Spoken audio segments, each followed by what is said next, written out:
My Zoe, a very interesting film, proposing a theme which is not that much in the news, but it might be. I mean, there have been a few headlines with a Chinese doctor who unethically, illegally, in the meantime, I think he's the Chinese sent him to jail. Not that this is something so rare there. I mean, they send people to jail now from Hong Kong for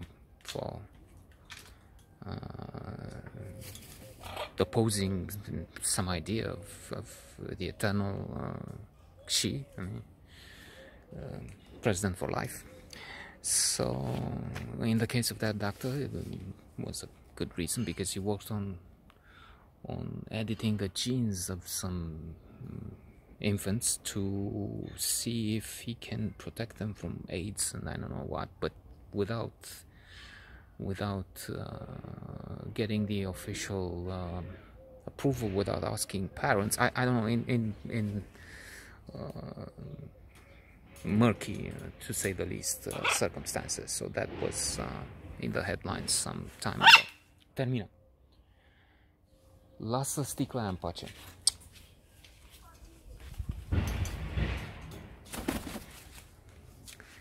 There's a bottle of water. He wants to destroy it like anything he can catch.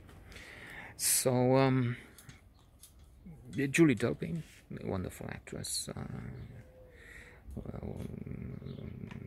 she can be admired in Before Sunrise, Before Sunset, Before Midnight, playing with Ethan Hawke in some phenomenal motion pictures.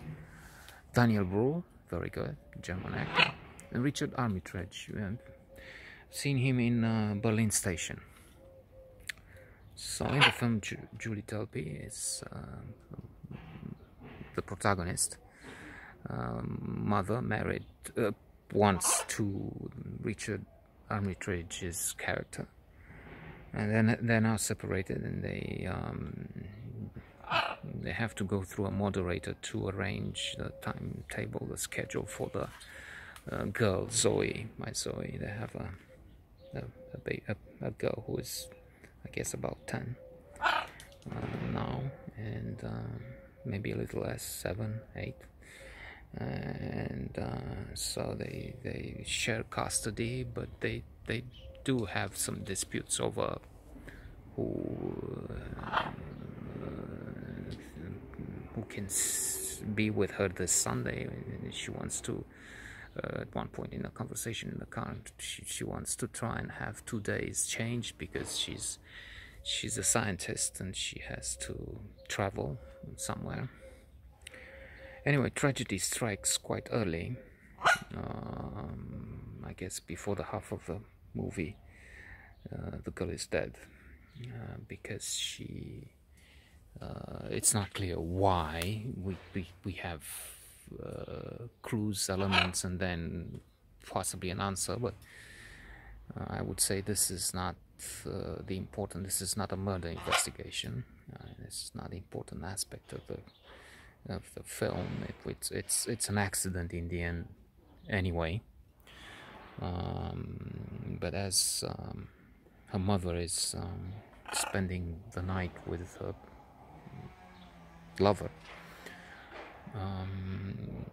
in the morning mother wakes up, has to take the girl to school, or anyway give her breakfast, wake her up in the morning, but she wouldn't wake up, so she has to call the ambulance, travels with the ambulance. They don't know, they ask questions. Do you have pills around the house? No, we have pills, sleeping pills, and I guess tranquilizer, but they're locked. Did you take some? Why? I mean, could you hear if... No, she didn't. I mean, I would hear if she fell. Anyway, they try and see what happened. It's not clear for quite a while. The only thing they know is the girl is in a coma. The situation grows worse. Eventually, the girl, the babysitter who was with her in the park, comes and admits to the fact that yes, the girl fell, hit her head, and she was dizzy for a while, and then she was all right, and she didn't feel like sharing this information with the mother or the parents initially, but now she was brought, the babysitter brought by her own mother to say this, and they saying sorry, but it just happened. It wasn't, she was playing at the playground and fell from something. It wasn't something the girl could do. Well, she should have been honest about it, but there it is. They try things, they operate, they say it's not going well. Eventually the girl is her brain stops working. She has develops a condition. It's not an infection in the hospital, but something else. And then as time goes by, doctors speak of decision, and one of them says, well, look, we have so many children that are on the brink, are on the edge, and I don't know what words he used, but their life is about to end and they need a kidney, and mother is infuriated over this. I mean, they're talking to me about, not about my girl's health, but about the fact that they need their kidneys, and she says that to her own mother, Zoe's grandmother. Eventually, first the father signs and agrees and says part of her will live through the others, agrees to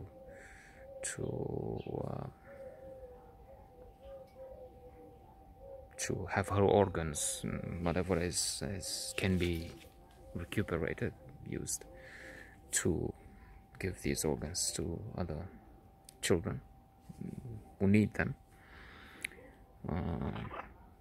But mother has another idea. She travels to Moscow, where Daniel Brühl plays a doctor who is involved in some scientific medical work on the edge, which means he has in his waiting room we can see many women that are old but will give birth. This happened here. I mean, it was a woman 70 years old or so who had a daughter that's pushing things to the limit. But in the film, by the way, it was written, I'm not sure if directed, also by Julie Delpy, produced. It was also, she's a producer. And Steve Coogan, I've seen also there for some reason. I mean, the credits. So what she wants and she proposes to the doctor is to have basically Zoe cloned. He doesn't want to, that's illegal, it's also very difficult, impossible, hasn't been done. I mean, back and forth, but eventually he says okay, they're pushing it, it doesn't work. And no spoiler alert, I will not say what happens, but it's an exploration, it's an invitation to think about what the future holds, because they say this is one of the things. I mean, it will be a debate over if the idea that one might be allowed in such a case. A daughter died a few days ago, and